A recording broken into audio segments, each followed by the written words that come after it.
자, 이제 시장에 한 걸음 더 깊이 들어가 보도록 하겠습니다. 왓츠업 시간입니다. 계속해서 김선규 소장과 이야기 이어가 보도록 할 텐데요. 자, 소장님, 시장이 확실히 어렵고 참 쉽지 않다, 살펴봐야 할 것들이 많다라는 걸 느끼는 게 저는 스위스 중앙은행이 금리 올리는 거 처음 봤습니다. 그리고 스위스 중앙은행과 관련된 이 이슈를 다루는 것도 처음인 것 같은데 오늘 뭐 스위스 중앙은행도 그랬고 영란은행도 그랬고 금리 유럽 쪽에서도 막 올리고 있습니다. 예, 드디어 이제 그동안 해가지고서 유럽이 어떻게든 경기 부양을 하기 위해서 마이너스 금리까지 갔다가 네. 이제는 이거를 전환하게 됐다라는 것을 굉장히 좀 중요한 의미를 둬야 되는데 특히 이제 기축통화 중에서 이 CHF 그러니까 스위스 프랑이죠. 네네. 그 스위스 중앙은행이 이제 드디어 15년 만에 이거를 올렸다라는 것이 굉장히 지금 좀 놀라운 일이 되는 거죠. 그렇습니다. 그래서 영국 중앙은행은 그동안 제로금리 하다가 이제 작년 12월부터 해서 계속 연속으로 올렸습니다. 금리를 올려가지고 이제는 1.25%까지 금리를 상승시켰고 그다음에 지금 스위스 중앙은행이 드디어 15년 만에 드디어 이제 네. 이만큼 올린 거죠. 그것도 마이너스 금리에서 올렸다라는 것을 굉장히 좀 중요한 의미를 가질 수 있습니다. 특히나 이 스위스 중앙은행 같은 경우는 지금 우리가 알고 있는 스위스은행 같은 이런 여러 그야말로 그 국적을 가리지 않고 모든 그 돈을 받아들이는 그런 걸로도 유명한 그쵸. 이 은행에서 지금 이렇게까지 해서 그러면은 이제 그동안 유동성에 대해서 큰 문제가 없었는 곳이 이런 게 나왔다 그러면은 이제는 정말 그 유동성의 여파가 구석구석까지 퍼졌다는 걸 말씀드릴 수 있는 겁니다. 네. 자, 이렇게 유럽 쪽의 중앙은행들도 계속 금리를 올리고 있고 말씀해 주신 것처럼 스위스 중앙은행이 이렇게 금리를 올렸다라는 것은 그만큼 시장이 좀 쉽지 않다라는 반증일 텐데 자, 그렇다면은 이제 앞으로의 추이 계속 금리 인상의 여파가 이어질 수밖에 없는 상황인데 이제는 뭐 인플레이션이 아니라 경기 침체에 대한 이야기로 넘어가는 단계인 것 같습니다. 네, 사실 이제 지금까지 해서 우리가 이 부분을 얘기하는 가장 큰 시발점이 어디냐면 1차 오일 쇼크거든요. 네. 그러면 그 당시 어떻게 했었냐면은 미국하고 영국의 스탠트가 달랐습니다. 이 유럽 같은 경우 그러니까 저렇게 유럽하고 미국 쪽이 달랐는데 유럽은 어떻게 했냐면은 인플레이션을 공적 1호로 잡아가지고 인플레이션을 잡는데 주력을 하다 보니까 실업률이 엄청나게 높아졌죠.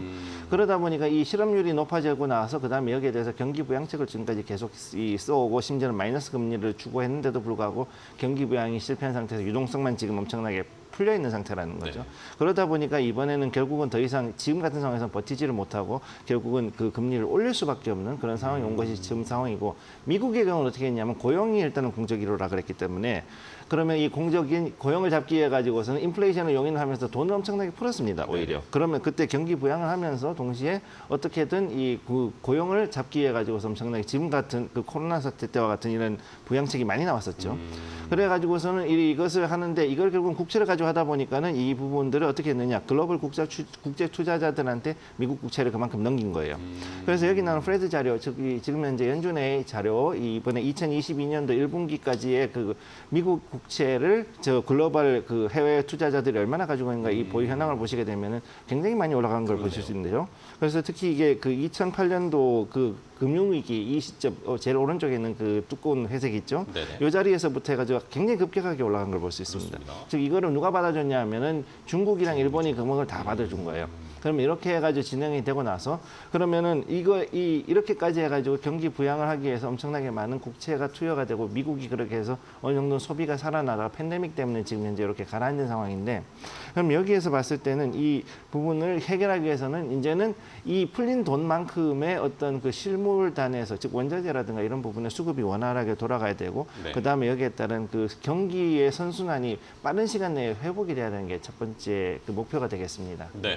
자, 이러다 보니까 유럽 쪽에서도 이 위기 경고등이 켜지고 있는 상황입니다. 그렇다면은 이런 것에 대해서 우리가 어떻게 좀 평가를 해야 되고 오늘 시장에 어떻게 좀 대비를 해야 될지도 궁금한데요. 네, 우리 시장 같은 경우는 지금 현재 거래량이 좀 줄어든 가운데 어제 그래도 어느 정도 반등이 들어왔지 않습니까? 네네. 근데 반등이 들어왔는데 이걸 지금 안심할 수는 없는 상황이고 또 지금 지금까지 말씀드린 대로 그 원자재의 수급 특히 이제 유가의 수급이 굉장히 어려운 상황이기 때문에 이걸 하기 위해서 다음 달에 있을 사우디와 그 미국 간의 그 협상, 그 다음에 러시아에 대한 제재가 과연 어떤 식으로 풀릴지 그리고 지금 현재 그 러시아가 굉장히 화가 나가 있어가지고 그 독일한테 들어가는 가스를 60%를 지금 줄여버렸거든요. 그렇죠. 그런 것들이라든가 이런 그 원자재를 가지고서 그야말로 횡포를 부리기 시작하면 러시아를 어떤 식으로 잘 달래가지고 넘어가느냐가 앞으로 더 큰 핵심이 된다고 볼 수 있습니다.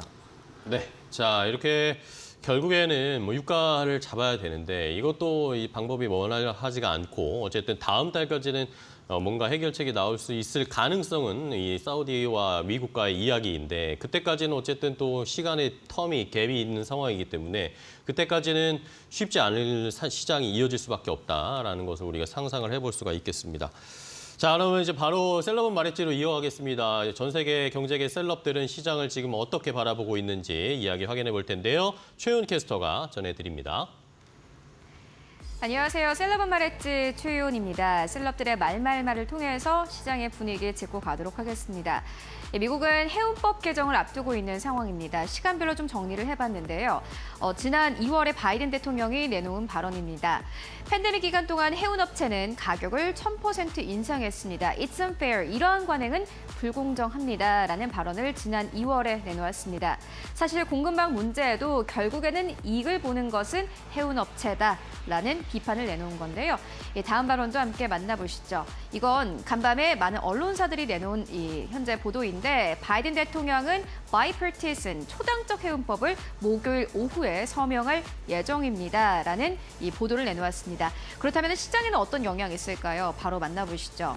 인플레이션과 역시나 연결이 됐습니다. 이 법안은 운송업체와 터미널이 부과하는 연체료에 관한 것인데 결국에는 소비자에게 전가돼서 adding to inflation, 인플레이션을 심화시킵니다라는 추가적인 보도를 내놓기도 했는데요. 이 목요일 오후에 현지 시간 목요일에 서명이 된다고 합니다. 과연 해운법 개정이 시장에는 어떤 영향을 미치게 될지 스튜디오로 연결해서 들어보고 가도록 하겠습니다.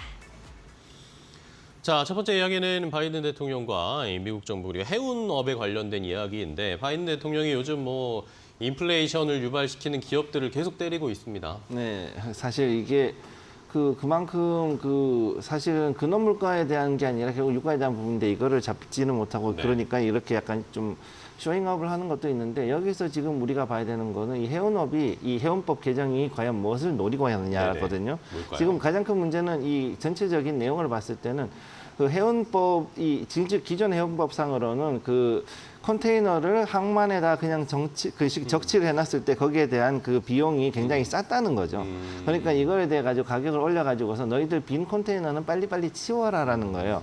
중요한 거는 이 생각보다 그 항구에 있는 빈 컨테이너들이 예상보다 굉장히 많이 있다라는 거죠. 즉 화주들이 여기에 대해 가지고 보통 컨테이너를 가지고 있으면 이거를 가지고서는 자기들이 운영을 해서 보내고 받고 그 다음에 빈 게 있으면 빨리빨리 순환시켜야 되는데 지금 코로나 팬데믹 때문에 이게 안 되고 있다 보니까 굉장히 많은 그 빈 컨테이너, 깡통이 지금 쌓여있다는 얘기입니다.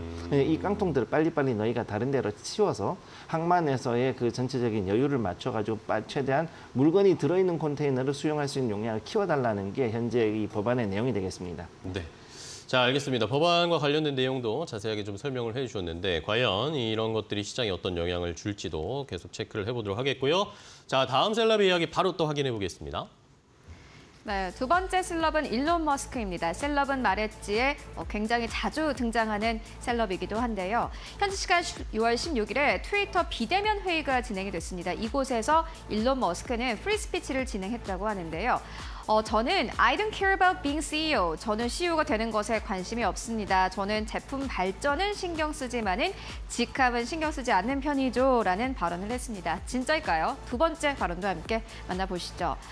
트위터의 정리 해고에 대한 이야기가 나왔는데 이 질문에 대해서 일론 머스크는 이와 같이 대답을 했습니다.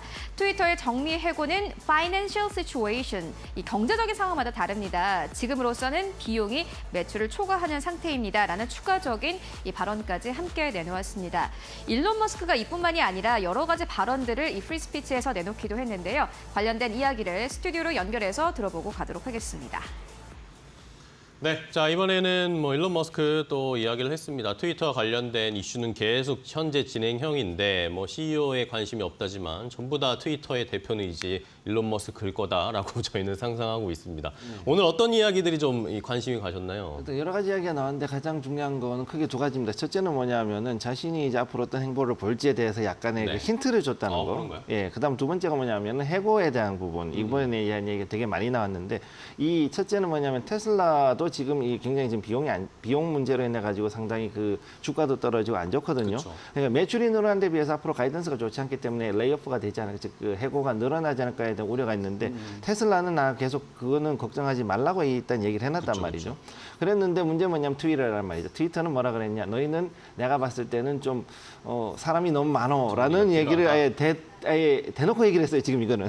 예, 이 depends on the financial situation 그랬는데 이게 뭐냐면은 이게 매출이 안 좋으면은 결국은 잘라야 되지 않을까라는 얘기를 결국은 한 거거든요. 그러니까 이걸로 봤을 때는 분명히 이 지금 현재 암호화폐에 대해 가지고 여론을 만드는데 이 트위터가 아주 그게 크게 일조를 하고 있는데 이거를 과연 거기에 대해서 동조하지 않거나 아니면 뭐 이게 자유로운 그 표현의 자유에 대해 가지고서 어느 정도 억압을 하거나 아니면 뭐 이제 그쪽에 대해서 좀 반기를 드는 사람들, 어느 정도 통제가 필요하다라고 얘기하는 사람들은 아마 이번에 좀 정리가 되지 않을까 저는 일단 그렇게 보고 있습니다. 알겠습니다.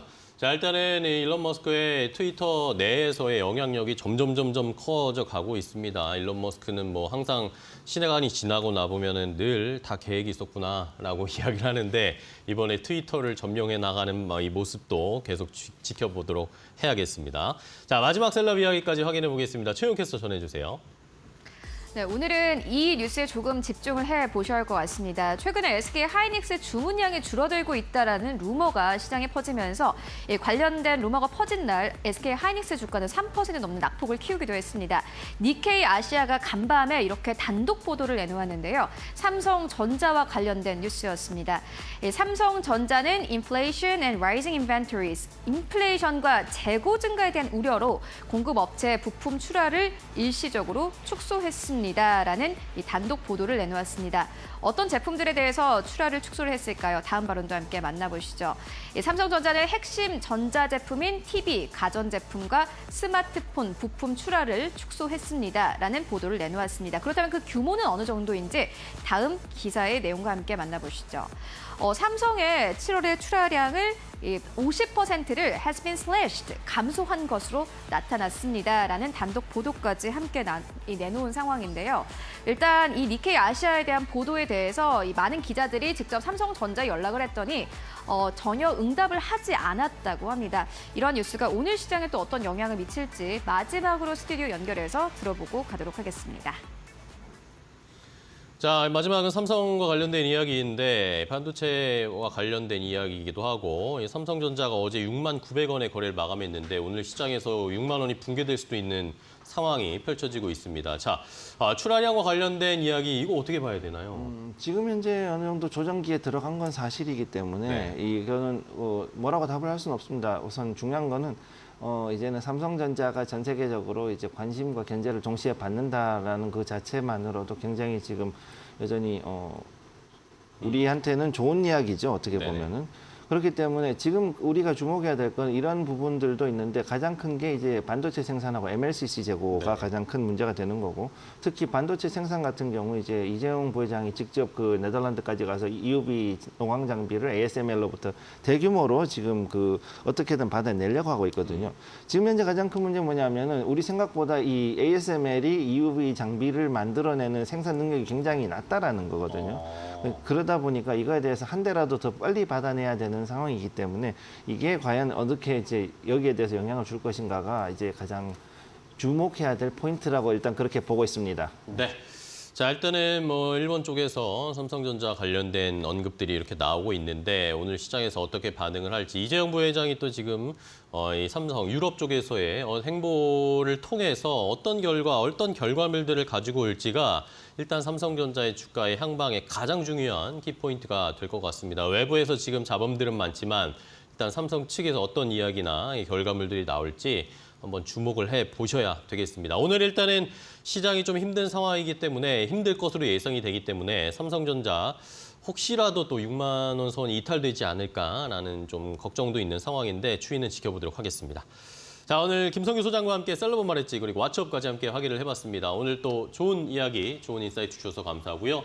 다음 주에 또 소장님 뵙도록 하겠습니다. 고생 많으셨습니다. 감사합니다. 고맙습니다.